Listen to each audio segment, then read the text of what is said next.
यंत्र कवच जो है वो तब प्रभावशाली होते हैं जब उनके ऊपर उस पर्टिकुलर देवता के पर्टिकुलर मंत्र का जाप किया जाता है पर्टिकुलर संख्या में। राज्यम च राज्यमानम च बलम बुद्धिम प्रवर्धय, ये सारी चीजें इस स्तोत्र के अंदर ये दे दी गई हैं। अकस्मात अकाल मृत्यु का आपको भय लगे या घर से बाहर निकलते हैं राहु इतना गड़बड़ है, शनि इतना गड़बड़ है, चंद्रमा पर इतना बुरा प्रभाव है राहु मंगल शनि का, या इस प्रकार की कोई स्थिति बनती है कुंडली में कि ये एक तरह से मैं शंका दूर कर रहा हूं, ध्यान से सुनना। नित्य पाठ आप जब भी करते हैं किसी भी देवी या देवता का, अब आ जाते हैं कि मंदिर में इनकी मूर्ति या इनका चित्र किस प्रकार से रखा जाए। जो मंदिर में जो आपके मुख्य देवता हैं, किस महान विद्वान ने किस तंत्राचार्य ने ऐसी बात कही है कि भगवान गणेश जी को, हमारे कोई भी देवी देवता को आप अपने घर का द्वारपाल चौकीदार न बनाएं। मारण मोहन उच्चाटन वशीकरण विद्वेषण, रक्षा करने के लिए, रोगों को दूर करने के लिए, लक्ष्मी प्राप्ति करने के लिए, व्यापार वृद्धि के लिए, आपकी यात्रा सकुशल संपन्न करवाने के लिए, नांदीसेन, लोहिताक्ष, कुमुद मलिन और घंटाकर्ण, इन चारों की उत्पत्ति भगवान ब्रह्मा ने की थी तारकासुर का वध करने के लिए, भगवान कार्तिकेय की सहायता के लिए।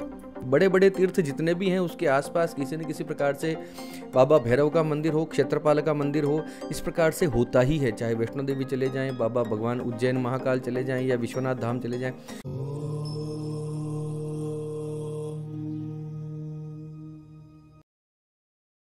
अमोघ शक्ति देखने वाले सभी दर्शकों को पंडित अखिलेश ओदेची का प्रणाम नमन।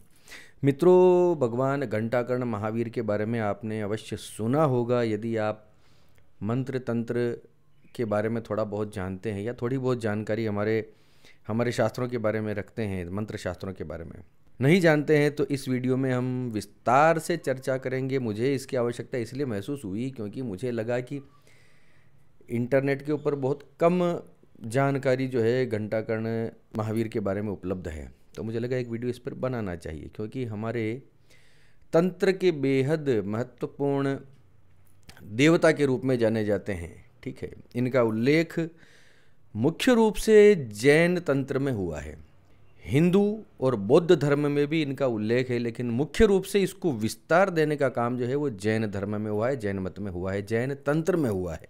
इनकी आकृति, इनका चित्र जब आप देखेंगे तो आपको ये समझ में आएगा कि इनके हाथ में धनुष है, बाण है और इनके कानों पर घंटे बंधे हुए हैं, रिंग्स, बेल्स। जैन धर्म में तो इस प्रकार से मान्यता है कि इनके कान ही घंटे के समान है, इसलिए इन्हें घंटाकर्ण कहा जाता है। हिंदू धर्म में, हिंदू सनातन धर्म में इस प्रकार की मान्यता है कि ये शिव के अनन्य भक्त रहे, शिव के अलावा और किसी का नाम सुनना इन्हें पसंद ही नहीं था, इसलिए इन्होंने अपने कानों पर बड़े बड़े घंटे बांध लिए, तो इस वजह से घंटाकर्ण नाम पड़ा। बौद्ध धर्म में और हिंदू धर्म में कहीं कहीं इस प्रकार की मान्यता भी आती है कि जिस तेजी से घंटे की आवाज़ आसपास फैलती है, जिस तेजी से वो नाद फैलता है, उसी गति से जब आप भगवान घंटाकर्ण को याद करते हैं, वो आपकी रक्षा के लिए तत्क्षण उपस्थित हो जाते हैं। मुख्य रूप से इन्हें रक्षा का देवता माना जाता है। मैं बार बार देवता शब्द का प्रयोग कर रहा हूँ। इन्हें जैन धर्म के अंदर 52 वीरों में से एक कहा गया है, जिसमें से 30वें वीर घंटाकर्ण कहे गए हैं। वीर भी कहा जाता है, वीर भी कहा जाता है। शाबर तंत्रों में वीरों का बड़ा उल्लेख है। हिंदू शास्त्रों के अंदर वीरों का उल्लेख जो है वो परिकर देवता माने गए हैं शिव के तंत्र के, जो रक्षा के लिए, जैसे वीरभद्र हैं, है ना, एक तरह से शिव के पुत्र हैं, शिव के अंशावतार भी कहे जाते हैं, और एक तरह से उनके परिकर देवता हैं, जो उनके आसपास जो गण होते हैं उनमें वीरों का नाम बड़ा प्रमुख है। तंत्र के अंदर वीरों का नाम, चेटक का नाम, यक्ष यक्षिणियों का नाम, कर्ण पिशाचिनियों का नाम, गंधर्व किन्नर, ये इस प्रकार से अलग अलग योनियाँ होती हैं, अलग अलग इनके मंत्र होते हैं। और इनमें भी मुख्य रूप से जो है वीर कहे जाते हैं, 52 वीर। उनमें एक महावीर हैं 30वें जैन धर्म के अनुसार, जिनका नाम है घंटाकर्ण, जो महिलाओं की रक्षा करने के लिए और मुख्य रूप से जो धार्मिक लोग हैं, धार्मिक यात्राएं करने वाले लोग हैं, उनकी रक्षा का जिम्मा, उनकी रक्षा की जिम्मेदारी मुख्य रूप से भगवान घंटाकर्ण पर होती है। कहीं इसका अर्थ समझना, किसी यात्रा में जब आप जाते हैं या महिलाओं को किसी प्रकार की अपनी सुरक्षा की चिंता होती है, तो भगवान घंटाकर्ण का स्मरण मात्र आपकी रक्षा करता है। इस प्रकार से जैन धर्म में उल्लेख आता है, हिंदू तंत्रों में भी इस प्रकार के उल्लेख मिलते हैं। अब हिंदू मत की जहाँ तक बात करें तो अभी मैंने बताया कि शिव के परिकर देवता हैं, तो एक तरह से इनको भैरव का अवतार भी माना जाता है, कहीं कहीं इन्हें क्षेत्रपाल का अवतार भी माना जाता है, क्षेत्रपाल का रूप भी माना जाता है। क्षेत्रपाल यानी उस पर्टिकुलर क्षेत्र के रक्षक, जो भैरव के भी अवतार माने जाते हैं, वो क्षेत्रपाल देवता होते हैं। तो घंटाकर्ण भी एक प्रकार से एक क्षेत्रपाल के रूप में ही प्रचलित है। उत्तराखंड और हिमालय की पहाड़ियों में आप जाओगे तो आपको घंटाकर्ण का नाम विस्तृत रूप से सुनाई देगा। विस्तृत रूप से वहाँ पर इनके मंदिर भी हैं, इनकी पूजाएं आराधनाएं भी होती हैं। बद्रिकाश्रम, जो भगवान बद्रीनारायण का मंदिर है, बद्रीनाथ धाम, वहाँ के उस क्षेत्र के रक्षक के रूप में भी, उस क्षेत्र के द्वारपाल, क्षेत्रपाल के रूप में भी इनकी जो है, इनकी प्रतिष्ठा है भगवान घंटाकर्ण की। इसी प्रकार हिंदू तंत्र में, हिंदू मत में विभिन्न बड़े बड़े तीर्थ जितने भी हैं, सूर्य का, कोणार्क का सूर्य मंदिर है उड़ीसा के अंदर, वहाँ पर भी एक नाव पर इनको नृत्य करते हुए दिखाया गया है। इनकी मूर्ति है घंटाकर्ण की। कामाख्या देवी के असम में जो कामाख्या तीर्थ है, उसके पास में भी घंटाकर्ण का एक मंदिर है। यानी इस प्रकार से आप समझो कि बड़े बड़े तीर्थ जितने भी हैं उसके आसपास किसी न किसी प्रकार से बाबा भैरव का मंदिर हो, क्षेत्रपाल का मंदिर हो, इस प्रकार से होता ही है। चाहे वैष्णो देवी चले जाएं, बाबा भगवान उज्जैन महाकाल चले जाएं, या विश्वनाथ धाम चले जाएं, भैरव, क्षेत्रपाल, इस प्रकार से कोई न कोई रक्षक परिकर देवता का मंदिर उसके आसपास अवश्य होता ही है।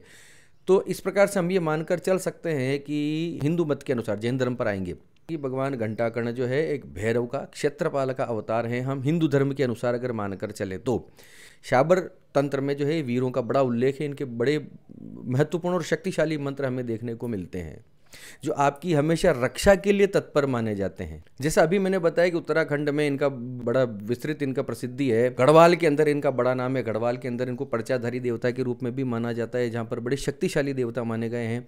बद्रीनाथ धाम के जब कपाट खुलते हैं तो उससे पहले घंटाकर्ण भगवान के कपाट खुलते हैं, भगवान घंटाकर्ण की पूजा होती है।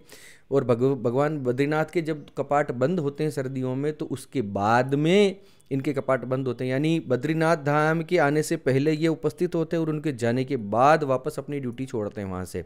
इस प्रकार से आप मोटा मोटी सारा सामान्य भाषा में समझिए। लिंग पुराण के अनुसार तारकासुर का वध करने के लिए जब भगवान कार्तिकेय का जन्म हुआ, जब भगवान स्कंद का प्रादुर्भाव हुआ, तो भगवान ब्रह्मा ने उनकी सहायता के लिए 4 महाशक्तिशाली वीरों की उत्पत्ति की। उनमें से एक थे घंटाकर्ण, बाकी 3 थे नांदीसेन, लोहिताक्ष और कुमुदमलिन।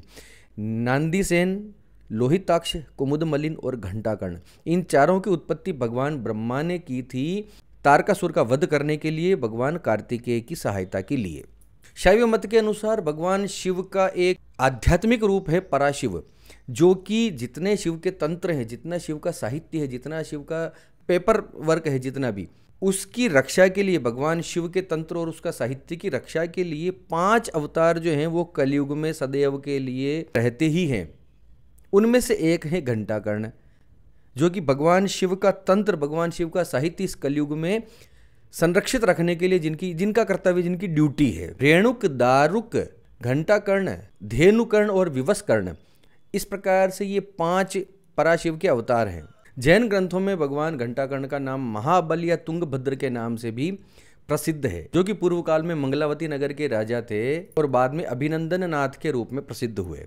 एक और कथा के अनुसार ये श्रीनगर के राजा थे, जो कि बाद में घंटाकर्ण के रूप में प्रसिद्ध हुए।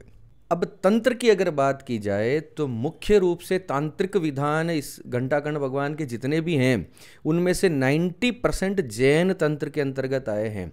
मारण, मोहन, उच्चाटन, वशीकरण, विद्वेषण, इस प्रकार से ये सारी क्रियाएं करने के लिए, रक्षा करने के लिए, रोगों को दूर करने के लिए, लक्ष्मी प्राप्ति करने के लिए, व्यापार वृद्धि के लिए, आपकी यात्रा सकुशल संपन्न करवाने के लिए, इन सारे कार्यों में, या फिर आप कोई पूजा पाठ तपस्या करते हैं तो उससे पहले आपकी रक्षा विधान जो होता है वो जैन तंत्र में मुख्य रूप से भगवान घंटाकर्ण का दायित्व माना जाता है। भगवान घंटाकर्ण की उपासना इस कारण से करी जाती है जैन तंत्र में। बौद्ध मत की बात करी जाए तो बौद्ध मत के महायान संप्रदाय जो है उसके अंदर घंटाकर्ण को अमिताभ के अवतार के रूप में बताया गया है, जो कि उत्तर पश्चिम दिशा के क्षेत्रपाल हैं। अब ये तो हो गया इनका सामान्य परिचय, जितना मुझे ज्ञान था उतना मैंने आपको देने का प्रयास किया। अब कुछ बातें ऐसी हैं जब अगर आप इनका स्तोत्र या इनका मंत्र या इनकी तपस्या करने के बारे में अगर आप सोचते हैं तो उसमें कुछ विशेष बातें आपको ध्यान रखनी चाहिए।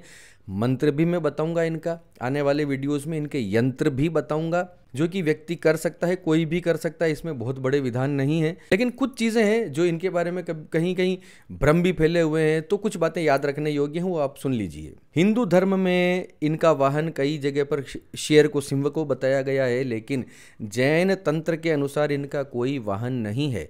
जब भक्त इनको पुकारते हैं, आर्त से पुकारते हैं, तो ये दौड़ते हुए आते हैं। इनको प्रसन्न करने के लिए इनका एक स्तोत्र है और एक इनका मूल मंत्र है। दोनों की साधना करी जा सकती है। मूल मंत्र की साधना जब करी जाए तो उसमें थोड़ा सा प्रोटोकॉल चाहिए, किसी विद्वान से आपको पूछ लेना चाहिए। स्तोत्र कोई भी व्यक्ति अपनी सुरक्षा के लिए पढ़ सकता है, ये इंटरनेट पे मिल जाएगा। वो सामान्य स्तोत्र है, कोई बहुत बड़ी रेयर चीज़ नहीं बता रहा हूँ। व्हाट्सएप पे लगातार मैसेज आने लग जाए, इनका स्तोत्र बताओ, स्तोत्र बताओ। इंटरनेट पे, गूगल पे हर चीज़ अवेलेबल है। इस प्रकार से कई वीडियोज़ में कई पंडितों के मुख से आपने सुना होगा कि भगवान घंटाकर्ण की तस्वीर जो है वो मुख्य द्वार पर इस प्रकार से लगाई जाए, जो जब वो तीर चला रहे होते हैं, इस प्रकार का जो उनका चित्र होता है, वो तीर चलाने की दिशा जो है घर के बाहर की तरफ होनी चाहिए और मुख्य द्वार पे इनको लगा देना चाहिए। देखो, मैं हमेशा से ये कहता आया हूँ कि हमारे कोई भी देवी देवता को आप अपने घर का द्वारपाल, चौकीदार न बनाएं। क्या भगवान घंटाकर्ण की तस्वीर घर के अंदर रखने से वो घर की रक्षा नहीं करेंगे? क्या भगवान गणपति जी की पूजा अपने घर के मुख्य मंदिर में करने से वो आपके घर की रक्षा करना छोड़ देंगे कि उनको घर के दरवाजे पर ही बिठाना आवश्यक है? ये कहाँ है ये लॉजिक? की किस पुस्तक में, किस ग्रंथ के, किस शास्त्र में लिखा है? किस महान विद्वान ने, किस तंत्राचार्य ने ऐसी बात कही है कि भगवान गणेश जी को दरवाजे के ऊपर बिठा दो या घंटाकर्ण को दरवाजे के ऊपर बिठा दो? ऐसा कहीं उल्लेख नहीं है। ये उनका अपमान है। राजा लोग गणपति जी को रखते थे क्योंकि राजा जो है उस वक्त सर्वस्व माना जाता है, सबका पिता माना जाता था। तो राजा का ये दायित्व था कि पूरी प्रजा के ऊपर कृपा बनी रहे। राजा एक तरह से उनके पिता के रूप में जाने जाते थे। तो राजा के महलों के बाहर गणपति जी का जो है विग्रह लगाया जाता था, ताकि गणेश जी जो है शुभता का, रिद्धि सिद्धि का, लाभ शुभ का प्रतीक है, तो वो पूरे प्रजा में फैले इस प्रकार से। और उनकी नित्य पूजा होती थी द्वार के ऊपर, वहाँ प्रॉपर मंदिर था। हमने क्या किया है, भगवान को बाहर बिठा दिया है, वहाँ पर रख दी है मूर्ति। न कोई पूजा, न कोई अगरबत्ती, न धुआं, न दीप, न कुछ, न पुष्प, कुछ नहीं रख दिए। उन पे धूल जम रही, मिट्टी जम रही, और हमने उनको द्वारपाल बना रखा है। गलत बात है। अब आ जाते हैं कि मंदिर में इनकी मूर्ति या इनका चित्र किस प्रकार से रखा जाए। जो मंदिर में जो आपके मुख्य देवता हैं, मुख्य जिनका विग्रह है, जो मुख्य आपके मंदिर के अंदर जिनको आप पूजा करते हो, उनसे लेफ्ट साइड में घंटाकर्ण की तस्वीर या मूर्ति आप विराजित कर सकते हैं। वहाँ आपकी नित्य पूजा वहाँ जो है आप इनकी कर सकते हैं। और घंटाकर्ण महावीर के बारे में ऐसा भी मान्यता है कि यदि आप इनकी कोई मूर्ति, कोई तस्वीर न लगाएं, सिर्फ इनकी तस्वीर को अपने मन में याद रखें और मन में इनको पूरी आर्त भावना से इनको याद करें, इनका मंत्र जपें, इनका स्तोत्र जपें, तब भी ये आपकी रक्षा करने के लिए तत्पर रहते हैं। इनका नित्य रूप से आप इनका दर्शन न भी करें तब भी कोई प्रॉब्लम नहीं है। क्योंकि शिव भक्त हैं तो शिव की तरह ही भोले हैं। कुछ मान्यताएं इस प्रकार से हैं कि घंटाकर्ण हुए, भैरव बाबा हुए, काली माता हुई, या इस प्रकार के जो उग्र देवता हैं उनकी पूजाएं जो हैं उनकी जो है वो रात को करनी चाहिए, आधी रात को पूजाएं करनी चाहिए। देखो, नित्य पाठ अब जब भी आप ये एक तरह से मैं शंका दूर कर रहा हूं, ध्यान से सुनना। नित्य पाठ आप जब भी करते हैं किसी भी देवी या देवता का, उनको प्रसन्न रखने के लिए नित्य पूजा में जो आपका शामिल है वो प्रातःकाल ही होना चाहिए। रात या फिर सायंकाल कर सकते हैं। नित्य की चीज़ें जो आप करें, रोज़ करते हैं, ये मेरी आदत में है। जैसे मैं हनुमान चालीसा पढ़ता हूँ या कोई पाठ करता हूँ या कोई मंत्र जपता हूँ, सुबह सुबह कर लो। उठने के बाद सुबह जल्दी ये चीज़ें कर लो, ठीक है। रात को विशेष कामना से अगर कुछ कार्य किए जाएं उग्र देवताओं के, कोई साधना की जाए, कोई पुरस्चरण किया जाए, सिद्धि के लिए, विशेष कामना के लिए अगर कुछ आप तपस्या करते हो तो वो रात्रिकालीन की जा सकती हैं। सबकी नहीं, उग्र देवताओं की, भगवान घंटाकर्ण की भी की जा सकती हैं। क्षेत्रपाल के रूप में, भैरव के रूप में इनका उल्लेख है। लेकिन ये भ्रामक बात है कि इनकी सिर्फ रात को ही करी जाती है, ऐसा नहीं है, ठीक है। नित्य पूजा सुख शांति के लिए रोज़ याद कर रहे हैं, रोज़ सुबह करो, वो ज़्यादा अच्छा है। और सात्विक माना जाता है। सुबह सुबह अपना नित्य पाठ कर लिया, उसके बाद आपको ज़रूरत है कि आपको नींद नहीं आती, बुरे डरावने सपने आते हैं, बेचैनी होती है, तो सोने से पहले एक पाठ आप कर लो, चाहे वो भगवान घंटाकर्ण का हो, किसी भी देवी या देवता का हो। रात को आप बिस्तर से हटकर उनका एक पाठ करके फिर आप सोने को जाइए बुरे स्वप्न के लिए। इस प्रकार से भी आप कर सकते हैं, लेकिन साधना रात्रि को होती है, नित्य कर्म सब सुबह होते हैं। अब भगवान घंटाकर्ण का एक छोटा सा स्तोत्र है जो कि बहुत प्रसिद्ध है जैन धर्म के अंदर, और वास्तव में मैंने भी इसके प्रभाव देखे हैं, बहुत ही प्रभावशाली है। 4 श्लोक मात्र हैं, 5वें में एक छोटा सा इनका मंत्र है। इसका भी अगर आप 4 श्लोक और 5वां जो एक छोटा सा मंत्र है उसका नित्य पाठ भी अगर आप जब आप करते हैं, आप अपने जीवन में रक्षा होते हुए अपने आप को स्वयं को देखेंगे। इसके कुछ विधान है, वो हम अगले वीडियोस में कुछ बात करेंगे, इसमें जहां मंत्र की बात भी करेंगे। कैसे पढ़ना है वाला हालांकि बहुत बड़ा प्रश्न नहीं है। सुबह उठो, नहाओ धो, पढ़ना शुरू करो भगवान का नाम लेके, सिंपल सी बात होती है। अपने मन में अच्छी श्रद्धा रखो, भक्ति रखो, भगवान की पूजा करो, घंटाकर्ण का स्मरण कर लो, मन में उनकी पूजा कर लो, मन में उनको पुष्प चढ़ा दो, ये सारी चीज़ें, मन में उनको स्नान करवा दो, मन में पुष्प चढ़ा दो, मन में गंध चढ़ा दो, ठीक है। इस प्रकार बेसिक, कोई बहुत बड़ा इसमें विधान नहीं बता रहा हूँ, सिंपल करोगे काम होने लग जाएंगे। रक्षा विधान बहुत सुंदर। देखिए स्तोत्र सुनिए, मैं पढ़ के सुना देता हूँ। इनका जो मूल मंत्र जो काफ़ी फेमस है, काफ़ी प्रसिद्ध है, वो सबसे पहले श्लोक के रूप में आता है, उसके बाद में लगभग फलश्रुति जैसा है और उनके बल की प्रशंसा की जाती है। एक और बड़े कमाल की बात बताता हूँ, उग्र देवता जितने भी होते हैं, देवताओं को उनके बल की प्रशंसा करके उनको मुग्ध किया जाता है, उनको प्रसन्न किया जाता है, और देवी की करुणा और उनकी ममता और उनके सौंदर्य की प्रशंसा करके उनको प्रसन्न किया जाता है। तो यहाँ पर बल की प्रशंसा है, ध्यान से सुनिएगा। ओम घंटाकर्णो महावीरो सर्वव्याधि विनाशकः विस्फोटक भयम प्राप्ति रक्ष रक्ष महाबल। ये पहला श्लोक है जो कि उनके मंत्र के रूप में भी विख्यात है। इस एक श्लोक का भी आप निरंतर अगर आप जप करते हैं, 1 माला 2 माला 3 माला 5 माला 10 माला नित्य अगर आप करने की आदत डाल लेते हैं, तो निर्भय होकर विचरण कीजिए, कहीं कोई समस्या आपके जीवन में रक्षा संबंधी नहीं आएगी। अकस्मात अकाल मृत्यु का आपको भय लगे, या घर से बाहर निकलते हैं राहु इतना गड़बड़ है, शनि इतना गड़बड़ है, चंद्रमा पर इतना बुरा प्रभाव है राहु मंगल शनि का, या इस प्रकार की कोई स्थिति बनती है कुंडली में कि आपको अचानक भय लगता है, मन में बेचैनी रहती है, इस मंत्र का 1 माला जाप करके घर से बाहर निकलिए, निश्चिंत होकर रहिए। दूसरा श्लोक सुनाता हूँ। यत्र त्वं तिष्ठसे देवा लिखितोक्षर पंक्ति भी रोगास्तत्र प्रणश्यन्ति वात पित्त कपोद्भवा। जहाँ आपको अक्षरों के रूप में लिखकर जहाँ आपकी प्रतिष्ठा होती है, यानी आपका मंत्र जो अभी मैंने पहला श्लोक के बारे में बताया, उस मंत्र को लिखकर अगर आप अपने पास में धारण करते हैं तो रोगास्तत्र प्रणश्यन्ति वात पित्त कपोद्भवा। तो वात पित्त और कफ से संबंधी जितने प्राण संबंधी जितने रोग हैं वो समाप्त हो जाते हैं, यानी रोग में भी इनकी शक्ति मानी गई है उनको नष्ट करने के लिए। तीसरा श्लोक है, तत्र राज भयम नास्ति यान्ति करणे जपात क्षयम शाकिनी भूत वेताला राक्षसा प्रभवन्ति नो। अर्थात जहाँ पर इस भगवान घंटाकर्ण का मंत्र का जाप किया जाता है वहाँ पर किसी प्रकार का राज भय नहीं होता। जेल, कारावास, अदालती चक्कर, कोर्ट कचहरी, इस प्रकार की चीज़ों में भी भगवान घंटाकर्ण आपकी सहायता करते हैं। यान्ति करणे जपाक्षम, जहाँ पर भगवान घंटाकर्ण का जो है जप चलता है। शाकिनी भूत वेताल राक्षसा प्रभवन्ति नो, शाकिनी भूत वेताल राक्षस, इस प्रकार का इनका कोई प्रभाव वहाँ पर नहीं होता। चौथा श्लोक, नाकाले मरणम तस्य न चे सर्पेण दृश्यते, उनका न अकाल मरण होता है, न उनको सर्प किसी प्रकार की दिखाई देते हैं, न सर्पों की उनको समस्या होती है।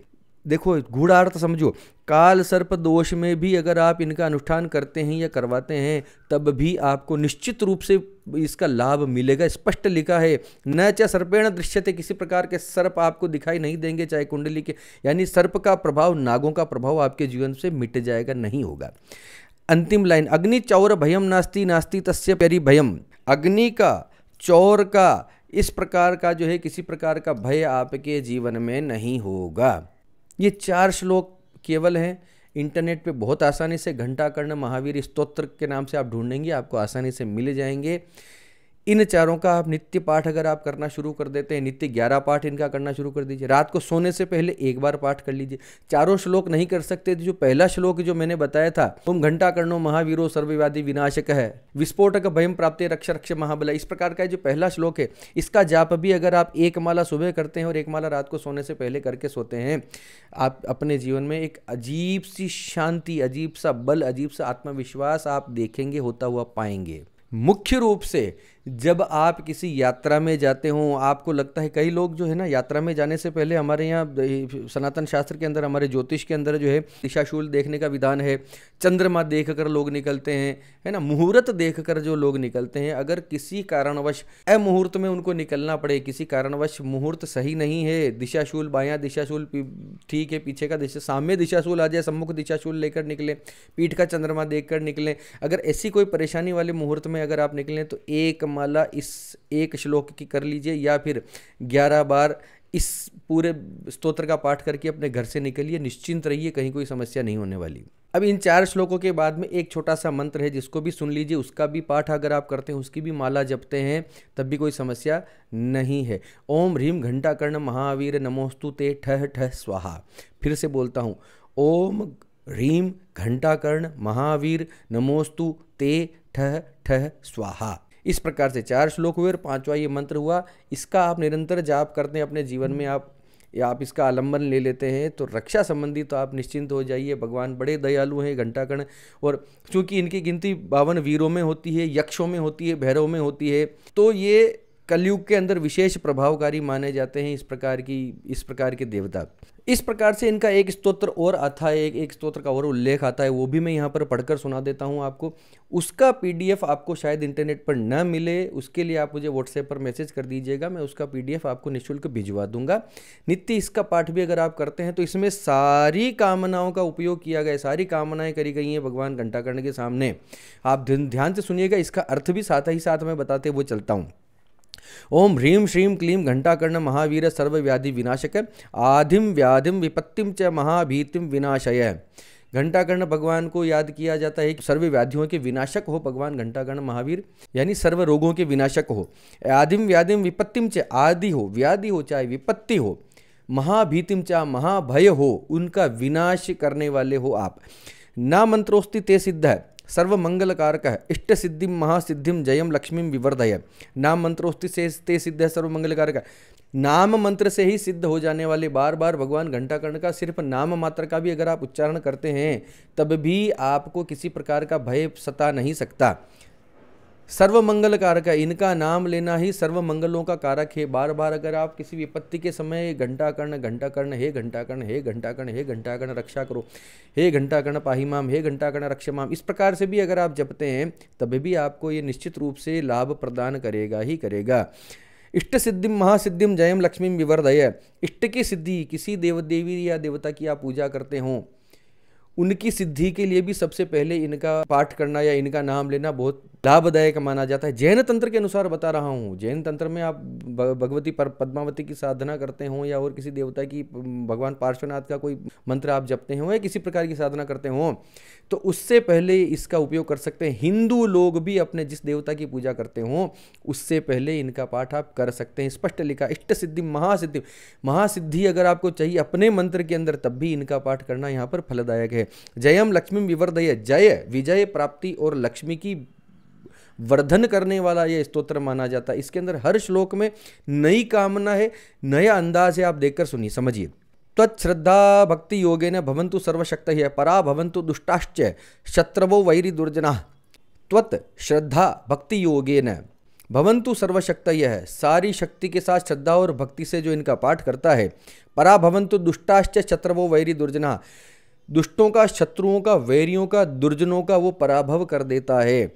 आप जो है उसका पराभव कर देते हैं। आपत कालेषु माम रक्ष मम बुद्धि प्रकाशय, आपत्ति काल में मेरी रक्षा कीजिए, मेरी बुद्धि का प्रकाश, मेरी बुद्धि में प्रकाश दीजिए। सर्वोपद्रवतो रक्ष घोर रोगान विनाशय, सर्व उपद्रव नष्ट कीजिए और सर्व रोगों का विनाश कीजिए। ओम ह्रीं श्रीं क्लीं घंटाकर्ण महावीर धन समृद्धिं प्रवर्धय, राज्यम च राज्यमानम च बलम बुद्धिं प्रवर्धय। सारी चीज़ें इस स्तोत्र के अंदर ये दे दी गई हैं। हे घंटाकर्ण महावीर, धन समृद्धि बढ़ाने वाले, राज्यम च राज्यमानम च राज्य देने वाले, राज्य से सम्मान दिलाने वाले, च बलम बुद्धिं प्रवर्धय बल और बुद्धि बढ़ाने वाले। ओम क्रोम ह्रीं श्रीं घंटाकर्ण महावीर सर्वव्याधि विनाशक, महारोगान भयान घोरान नाशय नाशय द्रुतम। हे घंटाकर्ण महावीर, जो आप सर्वव्याधि विनाशक हैं, सर्व रोगों का विनाश करने वाले हैं, महारोगों का, महाभयों का, घोर रोगों का, किसी प्रकार की घोर आपत्ति का द्रुत गति से उसका नाश करने वाले हैं। दर्शनम देहि प्रत्यक्षम संरक्षम सर्व संकटात, हे प्रभु मुझे प्रत्यक्ष दर्शन दीजिए और मेरी सर्व संकटों से मेरी संरक्षणा कीजिए, मेरी रक्षा कीजिए। रणे वने समुद्रे च रक्षम संरक्ष में द्रुतम, रण में यानी युद्ध में, वन में, जंगल में, समुद्र में या किसी जलीय स्थान पर, वहां पर द्रुत गति से मेरी रक्षा कीजिए।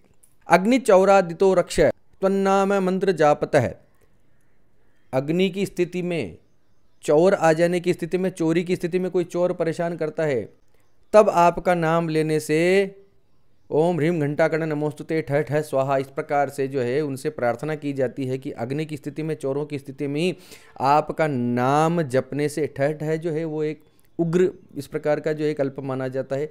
यानी ऐसी स्थिति में भी आप हमारी रक्षा कीजिए और उन शत्रुओं का नाश कीजिए, ऐसे किसी भी संकट आपत्ति विपत्ति का नाश कीजिए। ये पूरा एक स्तोत्र था। ये अगर आपके पास न हो, उपलब्ध न हो, तो मुझसे आप व्हाट्सएप नंबर यहाँ पर दिया गया है, उस पर आप विनम्रता से उस पर आप हमसे संपर्क कर लीजिएगा। ऑटोमेटिक मैसेज पर ध्यान देने की आवश्यकता नहीं है, निःशुल्क आपको ये जो है इसका PDF मैं भिजवा दूंगा। ठीक है, चलिए इतना हुआ। अब अंत में इस कंक्लूड करते हैं इस वीडियो की सारी बातों को। घंटाकर्ण यक्ष का रूप भी माने जाते हैं, क्षत्रपाल का स्वरूप माने जाते हैं, भैरव का स्वरूप माने जाते हैं, रक्षा के लिए हमेशा तत्पर रहते हैं। मुख्य रूप से महिलाओं की रक्षा करना, मुख्य रूप से यात्रा सकुशल संपन्न करवाना, मुख्य रूप से धार्मिक लोगों की रक्षा करना, जो धर्म का आचरण करते हैं, ऐसे लोगों की सुरक्षा करने के लिए तत्पर रूप से दौड़े चले आते हैं भगवान घंटाकर्ण। आप जो तपस्या, त्याग तपस्या, जितनी भी आप मंत्र पूजा पाठ करते हैं, उनको संरक्षणा करने के लिए, उनकी रक्षा करने के लिए भी घंटाकर्ण भगवान का मुख्य उल्लेख जैन तंत्र के अनुसार माना जाता है। जैन तंत्र भी हिंदू तंत्र का ही, सनातन तंत्र का ही एक पार्ट है, इसका उल्लेख वहाँ पर आता है। और इनका जाप आप अलग अलग तरीकों से कर सकते हैं। इनके बहुत सारे मंत्र हैं, ख़ास तौर से इनके यंत्र बहुत विशेषकर लाभदायी माने जाते हैं। इनके यंत्र के अंदर इस प्रकार, इस स्तोत्र का और मंत्रों का जो है इस प्रकार का एक स्ट्रक्चर होते हैं, कुछ चीज़ें होती हैं इस प्रकार की, जिनमें उनको लिख के और इस प्रकार से अलग अलग यंत्र हैं बहुत सारे। आप ऐसा समझो, अभी यहाँ से बताना तो बड़ा मुश्किल है।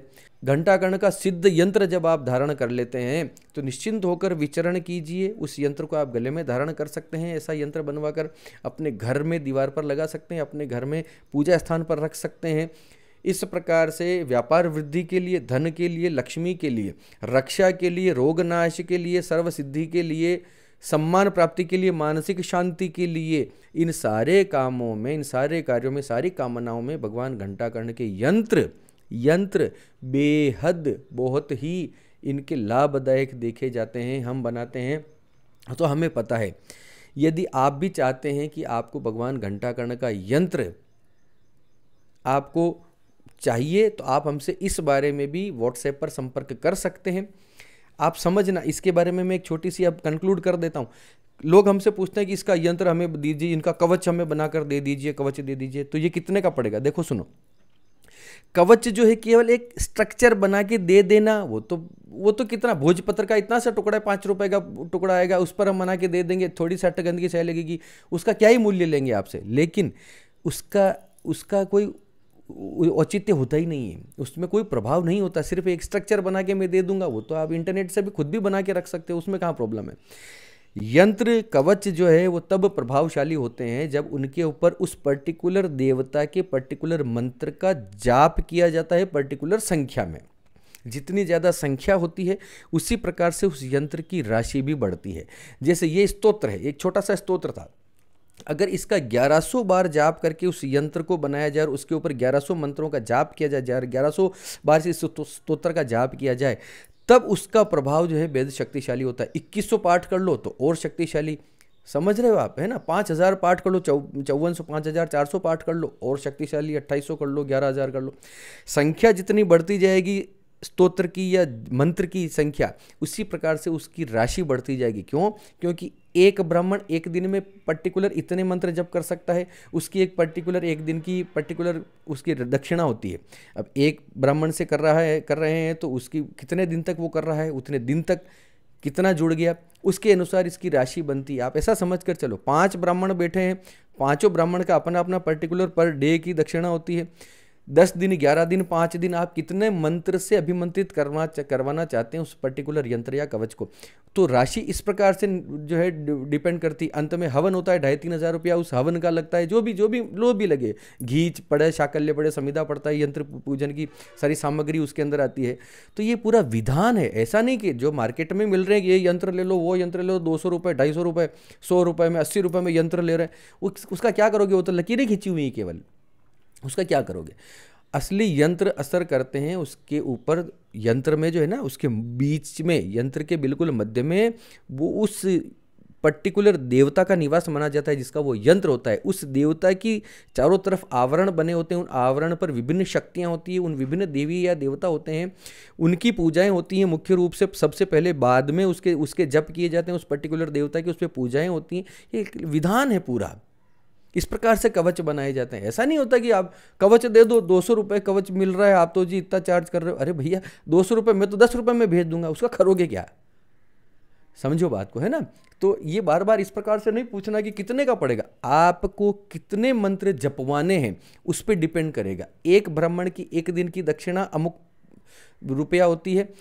अब 4 ब्राह्मण बैठे हैं, आपने जितनी संख्या बताई उसमें एक ही ब्राह्मण का उपयोग है, तो एक ही ब्राह्मण का जितने दिन लगेंगे उतना। 5 ब्राह्मण बैठ रहे हैं तो 5 ब्राह्मणों की इतने पर्टिकुलर दिनों के अंदर कितनी दक्षिणा बनती है, उस प्रकार से बनेगा। चलिए, मैं ऐसा उद्देश्य नहीं है कि आप हमसे कुछ खरीदो या हम बेचने को तो रेडी बैठे हैं, ऐसा नहीं, लेकिन लोगों को आवश्यकता होती है। वास्तव में मैंने ये बात फील करी है अपने इस कैरियर के अंदर कि नित्य मैं ये समझता हूँ कि रक्षा के लिए लोग तंत्र मंत्र अभिचारिक कर्मों से बेहद परेशान है, जैसा मैंने फील किया अपनी लाइफ के अंदर। मैंने जो मेरे क्लाइंट्स में देखता हूँ, तो इस प्रकार के कवच धारण करना आपके लिए निश्चित रूप से लाभदायक होगा।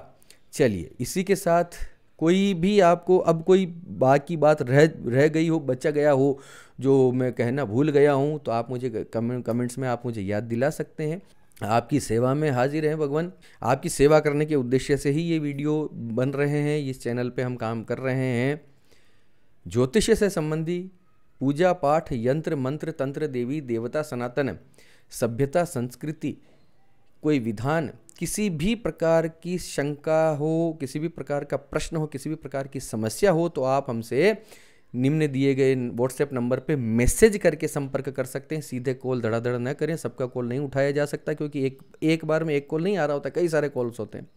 तो मैसेज कर लो, वहाँ पर आपको एक ऑटोमेटिक मैसेज मिल जाएगा, उत्तर मिल जाएगा, रिप्लाई आ जाएगा। उस प्रकार से आप निर्देश फॉलो करके हमसे अपॉइंटमेंट लेकर बात कर सकते हैं।